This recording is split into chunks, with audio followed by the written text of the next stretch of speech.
Do you have diabetes and heart disease and are under the impression that you need to be taking the medications for the rest of your life? That's it. You're tied in with the medications and your chronic conditions throughout your life. How about I talk to a physician who can tell you you can reverse or manage your conditions by eating nutritious food? Hello, I am Rajitha Bommakanti, registered nurse, faith-based holistic coach, and founder of Healthy You Lifestyle Center. If you want to develop healthy habits for life, one step at a time, click the red subscribe button now. Have you been under the assumption that you need to be taking medication after medication to control your chronic conditions? Well, you might change your mind on that. Join me in a conversation with Dr. Vanita Rahman, who is an internal medicine physician and also a nutritionist and a personal trainer. She is going to talk to me about how you can eat nutritious meals and exercise by making some simple changes in your lifestyle. You can manage your chronic conditions. Hello, Dr. Rahman. Thank you for joining us today from PCRM. You're in what, Washington, D.C.? That's right, yeah. Thank you for taking time, breaking from your practice to join us today.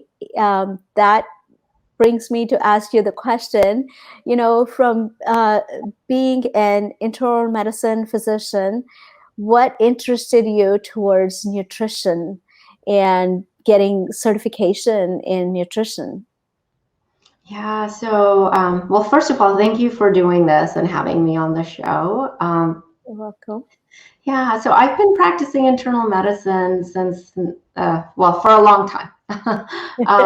And one of the things that I started to notice during my practice was just that I was taking care of patients with diabetes or hypertension or cardiovascular disease.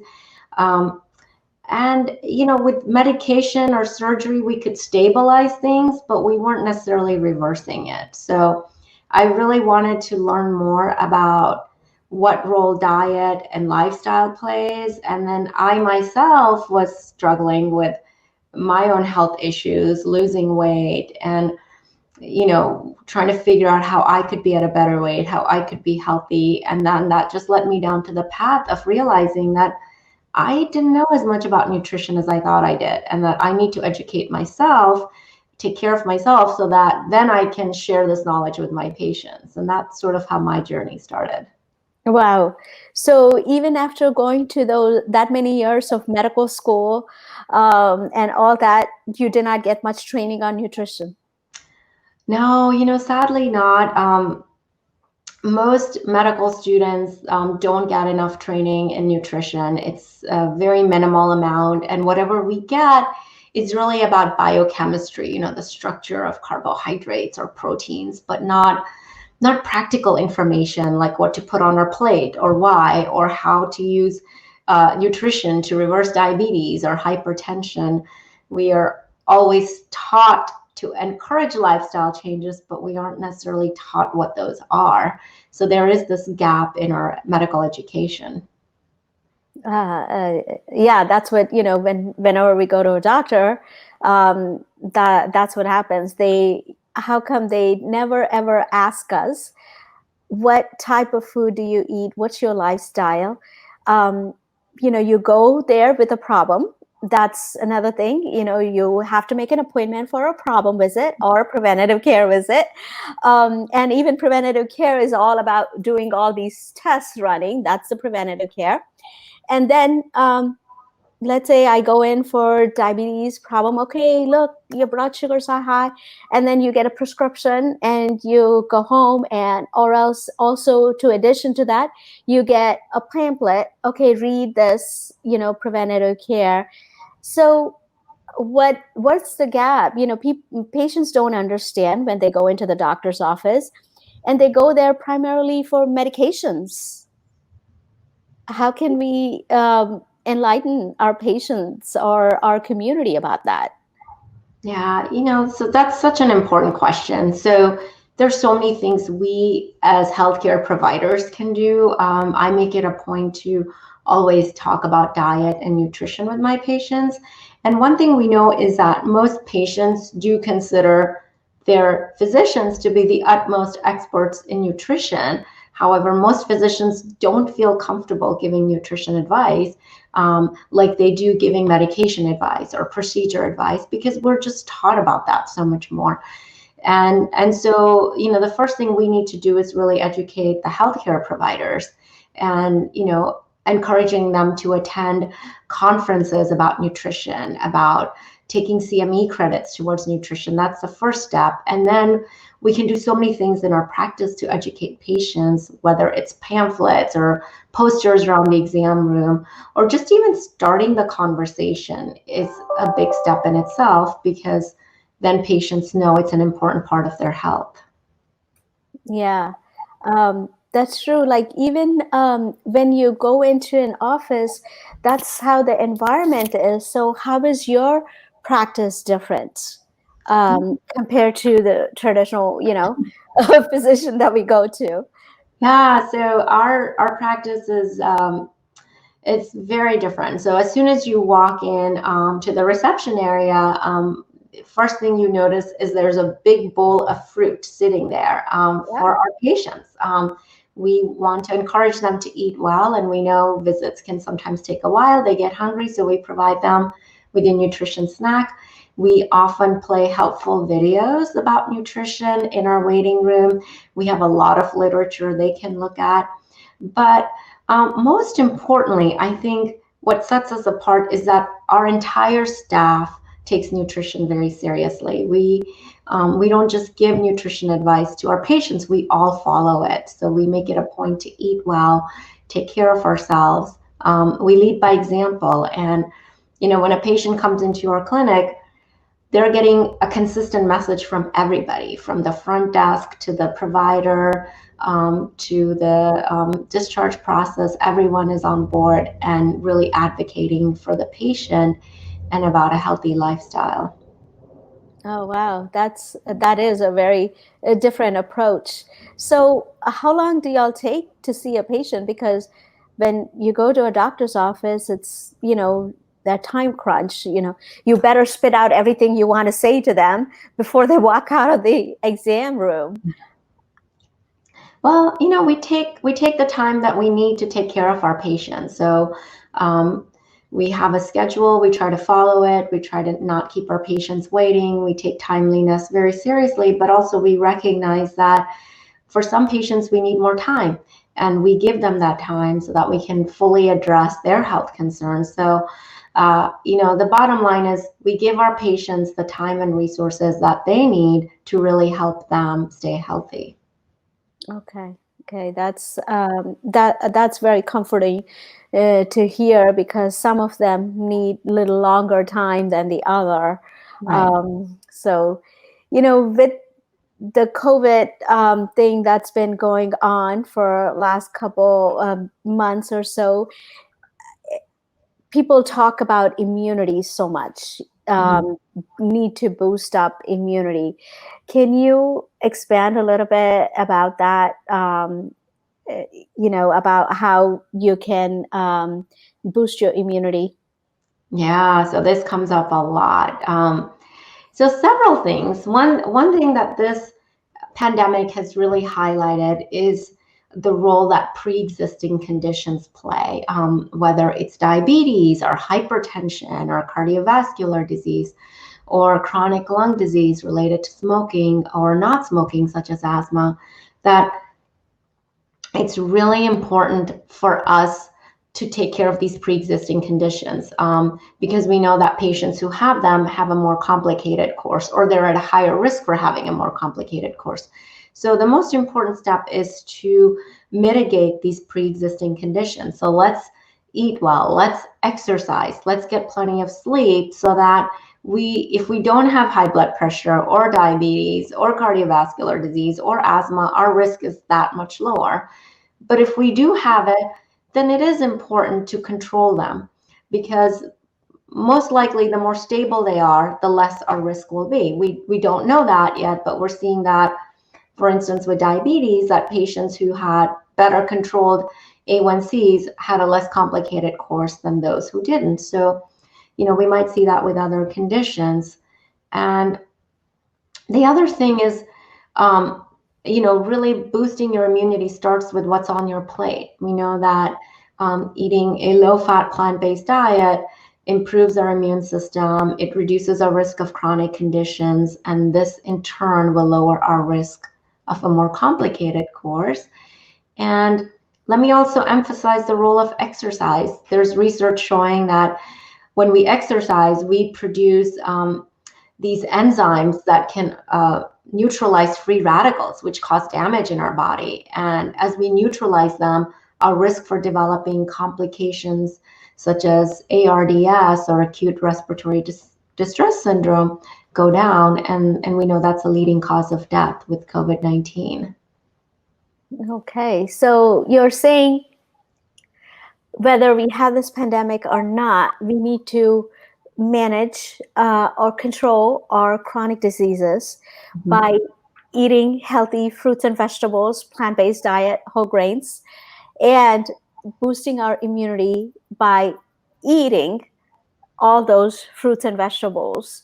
So boosting immunity does not come overnight. Just because this is going on, I can be popping some pills or eating something and boost my immunity and be immune to this pandemic or this virus. Is it?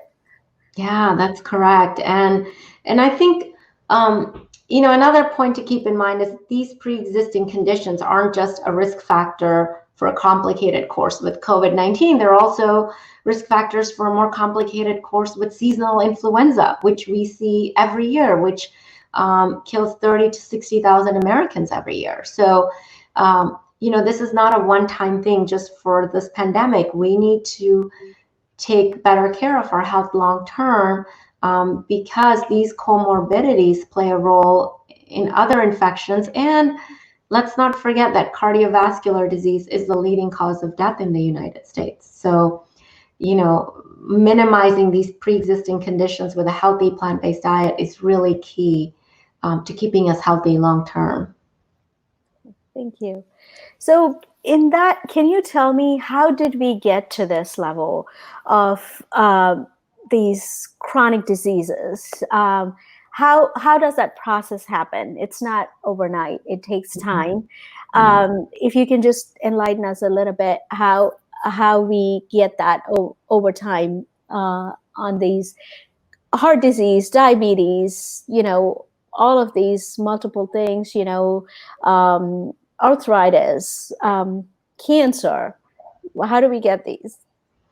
Yeah, so if you look at what's been happening in the United States, the rates of chronic disease and obesity have been increasing. So if we just look at obesity alone, nearly 70% of Americans are either overweight or obese, and nearly 40% are obese.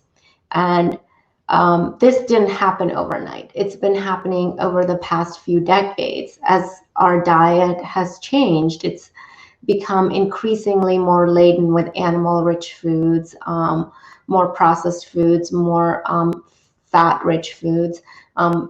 We're consuming fewer fruits and whole grains, legumes. And as our diet has changed, our rates of obesity have changed, and that has paralleled the increases in diabetes and cardiovascular disease and hypertension. So it took a long time for this to happen, but it need not be this way. We can reverse this, just by changing our diet. And just to show how important diet is, if we look at the typical American diet, the average American consumes less than 2 servings of fruits a day. less than 0.1 servings of legumes a day. And we know that these two food groups are such powerhouses of nutrients that, we should be getting 4 to 5 servings of fruits a day and at least 2 or 3 servings of legumes a day. So really, our diet is playing a very key role in our rising rates of obesity, which is in turn leading to a higher rate of pre-existing conditions. Wow. So you are actually saying, even though, let's say, if I don't, fortunately, but if I have high blood pressure or diabetes, something like that, I could reverse it by following a healthy plant-based diet and exercising. That's right. So we have plenty of research evidence that's been done in the US and in other countries showing that when people adopt a low-fat plant-based diet, they can reduce their A1C levels, and some people can reverse their diabetes. They can reduce their blood pressure, and some people can stop taking their medications. And we have even seen in research studies that it's possible to reverse heart disease, coronary artery disease. The blockages in the blood vessels to our heart can be reversed by changing our diet. So these are not static processes. They're fluid and they're progressing or regressing, progressing, regressing, and we can shift it towards regression instead of just progressing. Oh, wow. So again, going back to that chronic disease process, so primarily we got there because of our diet that we eat and our sedentary lifestyle. Mm-hmm. How can we manage to be eating all these plant-based diets, cooking and all that? Yes, last couple months we have been doing that because everybody got stuck at home.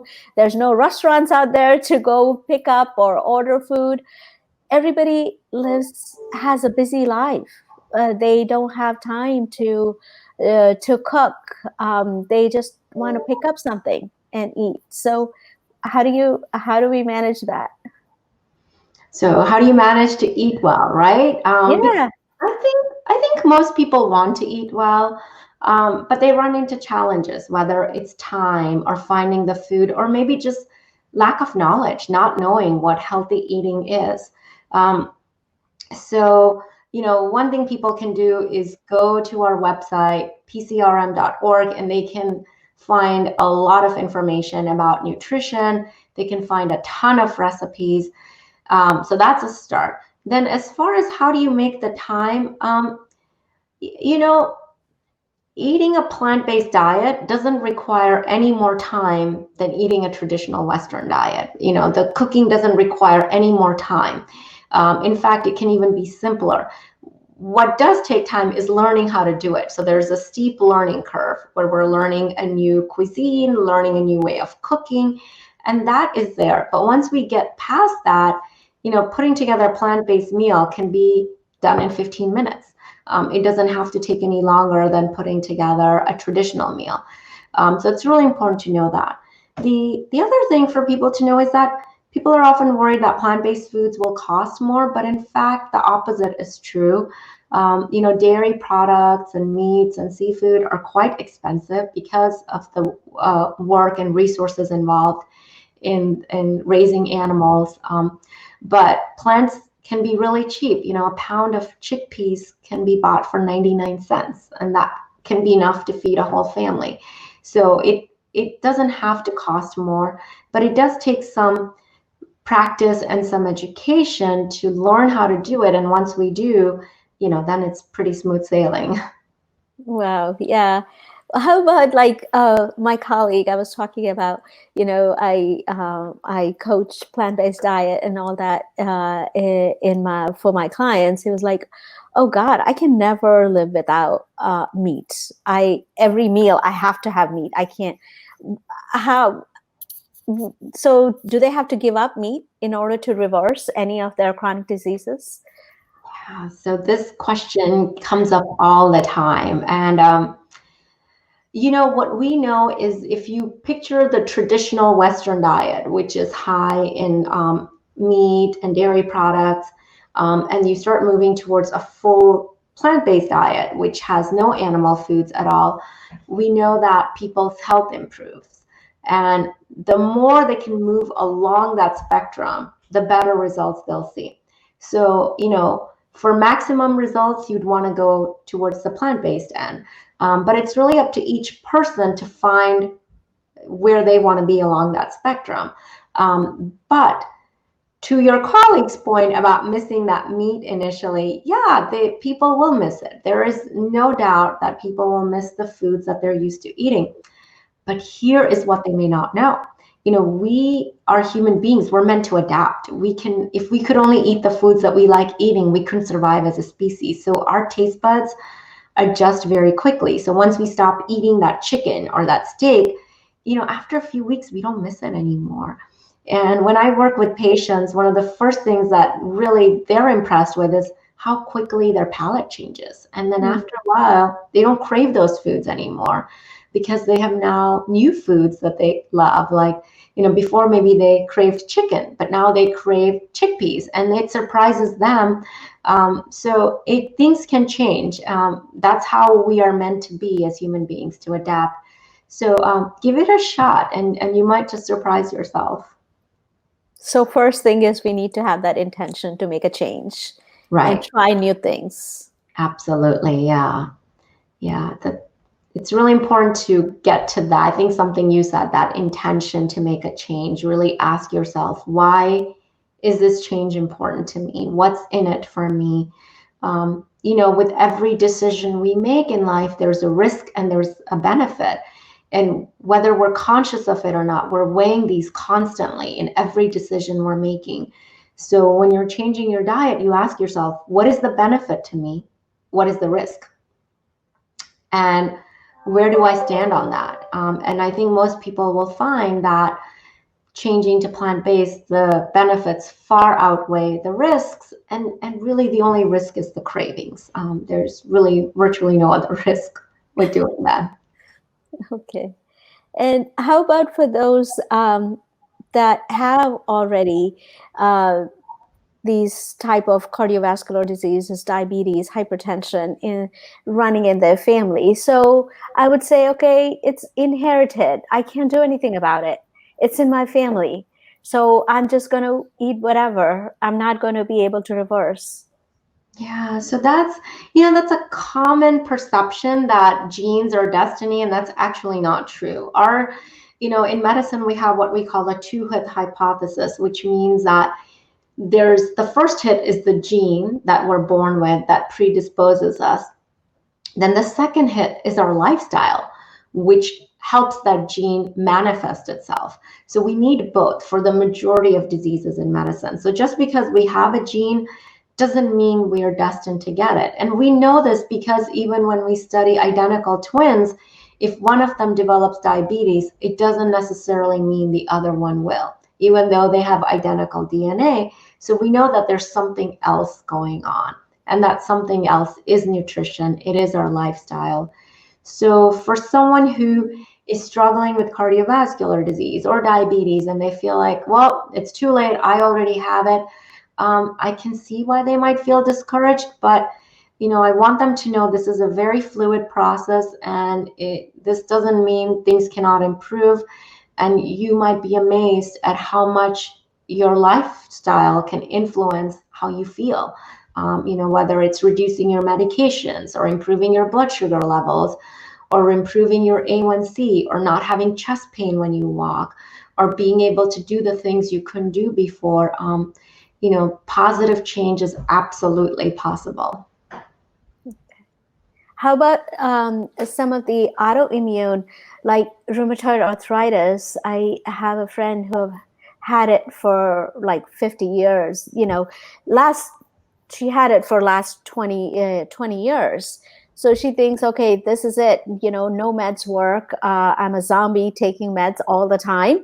But I just have to suffer through this. Yeah. Can whole plant-based foods, will that help her reverse her? Yeah, absolutely. So we're learning increasingly about autoimmune diseases and how diet can play a role. And autoimmune diseases are where our immune system is on overdrive and it's attacking our own body tissue. So the purpose of our immune system is to attack invaders, bacteria, viruses, or cells that are damaging to us, like cancer cells. But sometimes our immune system goes awry and it starts to attack our own body.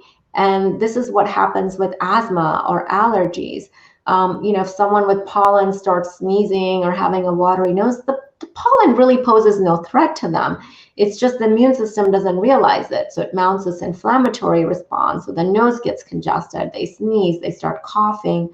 The same thing happens with asthma. And something similar happens with rheumatoid arthritis, where the joint is getting inflamed and sort of the immune system is reacting disproportionately. And same thing with ulcerative colitis or Crohn's disease. So there are these spectrums of autoimmune disease. And what we're seeing increasingly is that changing to a plant-based diet can play a key role. I know for me personally, I used to struggle with asthma and allergies most of my life. And about 6 months after going plant-based, I wasn't using my inhalers anymore or my nose spray. And now every year I get them filled, so I have them if I need them. And every year I just end up throwing them out because I don't need them, because I feel great. So, but that's not just me. We see that increasingly with research, that it is absolutely possible to halt or even reverse some of these processes. Is that the pretty much kind of the same way with COVID that's been hitting the respiratory system, where our immune system is on an overdrive? Yeah, so that's sort of the prevailing theory that, for some of the people that are having the most complicated course, it's really the immune system is in overdrive. It's causing fluid to build up in the lungs, or it's causing inflammation in the blood vessels. Processes that don't help us, that actually hurt us. So we're trying to figure out why that happens. But this is not a new concept. We see this. This happens with influenza. This has happened with other viral infections. So sometimes the immune system does do damage rather than protecting us. Okay, so that's a balance we need to keep, where we want to keep our immune system, right? Exactly. So where do the patients go for when, how do they look up for a physician who focuses more on lifestyle change and diet instead of writing up a prescription? Yeah, so they can go to our website. We have some resources. We have a link to a website where they can find a plant-based physician. If they are in the Washington, D.C. area, they can always come see one of us at the Barnard Medical Center. We actually now, with what's great with telehealth, is we're also able to see patients remotely. For example, patients in New York or California, Missouri or Massachusetts can see one of us because we're able to provide telehealth to them remotely. Which is basically like being in the office. We can do most things. So all those options are available. And, it's really important that people do get to a provider who can help them with their nutrition and lifestyle. Okay. What is the one advice you can give to our audience in order to build a better lifestyle? Oh my goodness. The best advice that I can give you all is what I wish someone had given to me when I was little, which is eat a low-fat plant-based diet. I think if I had done that, it would have made such a huge difference in my health and some of the struggles that I had. And I see this every day with patients, that once they change their diet, things fall into place. So read more about it. There's some great documentaries out there with great testimonials. Talk to people who are doing it. Form a support group. It's not as hard as it seems, and it's oh so rewarding. Good. The point about low-fat plant-based that you have just said, low-fat. A lot of people, things like avocado, olive oil, and big thing about coconut oil. They say, wow, these are all plant-based and they are healthy fats. Even though they are fat, it's a healthy fat. So where do we draw a line? When you say low fat, but people get this information from all over. You can eat healthy fats. It's okay to eat healthy fats. Yeah. So and you're bringing up a really good point that causes a lot of confusion. So when we talk about a plant-based diet, we're talking about healthy plant-based foods. So for example, soda, fruit juice, chips, French fries. These are all plant-based foods, but I think most of us can agree they're not healthy plant-based foods. So that's not the food we're talking about. So a few guidelines people can keep in mind. I tell people to eat 4 to 5 fruits a day, eat 3 to 5 vegetables a day, try to eat a cup or 2 of legumes a day. And legumes are things like beans and lentils. And then eat whole grains like oats or quinoa or brown rice or whole wheat products, millet. But these are all healthy foods. But we also need to look out for what I call the so-called junky plant-based foods. These are like soda, fruit juice. So we want to avoid that. Avoid fried food. Fried food is really high in fat, really calorically dense. And we know that too much fat raises blood sugar. It impairs our endothelial function. It causes weight gain. So that's not what we're talking about. Avoid oils. There's a common misconception that oils are healthy, but it's really important to avoid oils, including olive oil, which is not really a health food. And then the other foods cause a lot of confusion, like olives and nuts and seeds and avocados. So yeah, they have fats that are healthier than saturated fats found in red meat or chicken, but we need just a little bit of those fats. We don't need a lot. Too much will raise our blood sugar levels. It will cause weight gain. So just a little bit goes a long way in that. All right, thank you. And in our conversation, I've heard you say a few times about the number of fruits we need to eat every day. Diabetics always say, no, I cannot eat a banana. I cannot eat a pineapple. I cannot eat a mango. So these are still natural, sweetness in them, but they are even being told by their physicians and their dietitians that, no, you cannot eat those. You need to stay away from that. So can you explain that, please? Yeah, this is such a common misconception, and it makes sense intuitively. Like diabetes is a disease where blood sugar levels are high, so it makes sense to avoid foods that are sweet. But that's not really what determines our blood glucose concentration. What we know from research that it's not necessarily the sugar in blood, it's how much fat is in our food. So when we eat, so let's back up a minute. In order for insulin to do its job, let me back up even more than that. What causes our blood sugar levels to go up is when either we don't produce enough insulin or the insulin that we produce is not effective. Okay. And then insulin's job is to drive those blood sugar molecules into our body cells.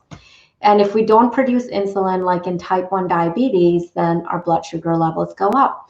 But in type 2 diabetes, most people produce insulin, initially at least, but the insulin doesn't work. That's what's called insulin resistance. And what causes insulin resistance is that there's too much fat in the muscle cells. And that fat in the muscle cell prevents insulin from doing its job. And so even though the pancreas is churning out more and more insulin, it is just ineffective. So the blood sugar levels stay up. So what really helps is reducing the amount of fat in our meals. And when we decrease that, the insulin is much more effective. Blood sugar levels go down and people feel better. So it may seem like avoid an apple or grapes or watermelon. It's high in sugar, but it's not the sugar that's causing the insulin resistance. It's the fat that's causing insulin resistance that's then causing blood sugar levels to go up.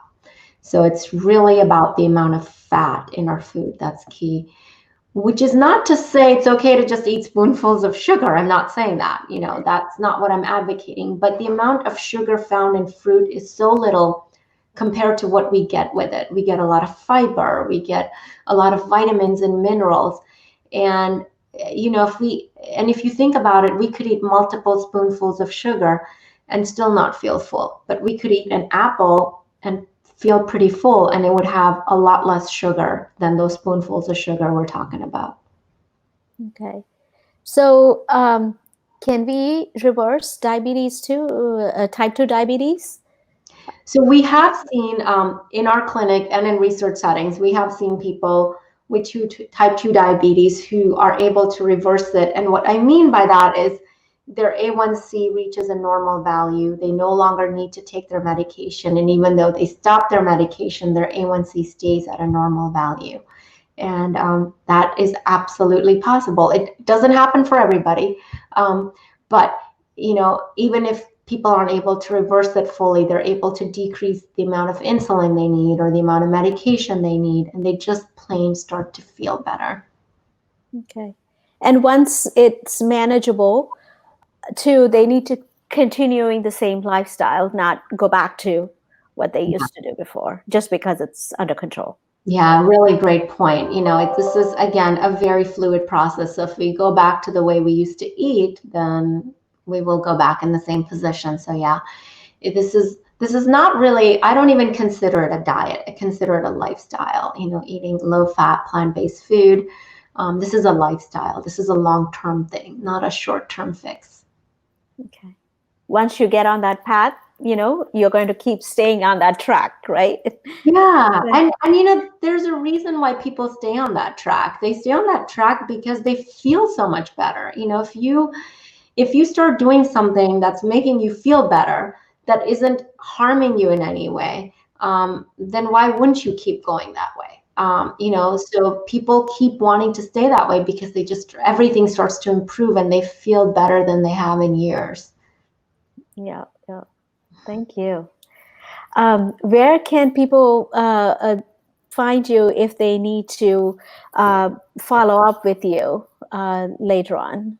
Yeah, so they can find me at our website. It's called barnardmedical.org. They can find me on social media too, but Barnard Medical is a great place to go. They can make an appointment to see one of us or our dietitians. They can find helpful information, or pcrm.org. Both have really good information. All right. So they can, even if they don't live in the area, they can still make an appointment because y'all are doing telehealth, correct? Well, no. So that's not completely correct. So the way the telehealth rules work in the U.S. is that the patient, where the patient is sitting, the provider has to be licensed there.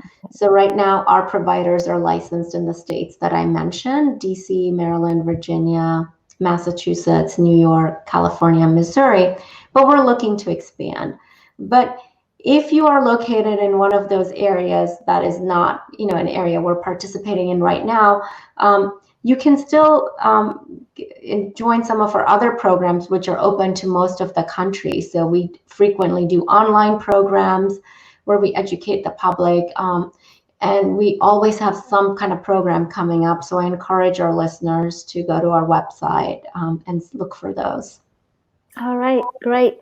Thank you. You provided us with so much of information, very valuable for us to start implementing right away and make a lifestyle change so that we can go on to live a better, healthy life. Thank you very, very much, Dr. Rahman, for your time. Thank you, Rajitha, for having me. It was great speaking with you. Thanks. Thanks.